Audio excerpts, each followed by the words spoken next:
کہتے ہیں کہ کسی گاؤں میں ایک نائی رہتا تھا. اس نے ایک درخت کے نیچے اپنی دکان بنائی ہوئی تھی. تو تھوڑے بہت وہ روپے کما لیتا تھا. نہ اس کی شادی ہوئی تھی، نہ اس کے بچے تھے. تو بالکل ہی وہ اکیلا رہتا تھا، اپنی فیملی سے دور، ماں باپ سے دور.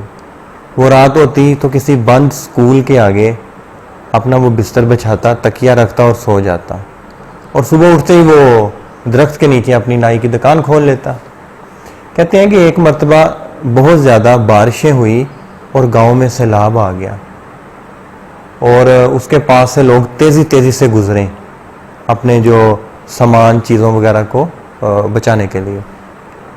ایک آدمی کو غصہ آیا، اس نے اسے دیکھا سویا ہوا ہے.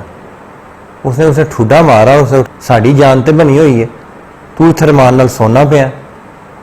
تو آگے سے اس نائی نے جواب دیا، اج ہی تے غربت دی چس آئی ہے. کہنے کا مطلب ہے کہ اس نے اسے بتایا کہ میرے پاس تو کچھ ہے ہی نہیں، میں کس چیز کی دوڑ لگاؤں. میں نے اپنی ایک چادر تکیہ اٹھانا ہے، میں جدھر مرضی چلا جاؤں. کہتے ہیں کہ نائی کے یہ جو الفاظ تھے اس بندے کے ذہن پہ ایسے اثر کیے، وہ وہیں رک گیا. اور اس نے ایک لمحے کے لیے آخرت کا سوچا کہ روز حشر کو جب اللہ غریبوں اور امیروں کا حساب لے گا اور غریبوں سے پوچھے گا دے حساب، اللہ ان سے پوچھے گا 2 وقت کی روٹی، لباس، حقوق العباد، حقوق اللہ، بات ختم. تو جب بات ہوگی امیر لوگوں سے، اللہ پوچھے گا 2 حساب، پلازوں کا، ان دکانوں کا، ان شاپنگ سینٹرز کا، اس زکوٰۃ کا، اس خیرات کا، اس لباس کا، اس جوانی کا. تو کیسے وہ لوگ حساب دے پائیں گے؟ تو ایسے موقع پہ غریب لوگ بظاہر خوش ہوں گے اور دل ہی دل میں سوچیں گے کہ اج ہی تو غربت دی چس آئی ہے. تو کہنے کا مطلب یہ ہے کہ اللہ 500 سال پہلے غریب نے جنت میں چلے جانا ہے فرمایا.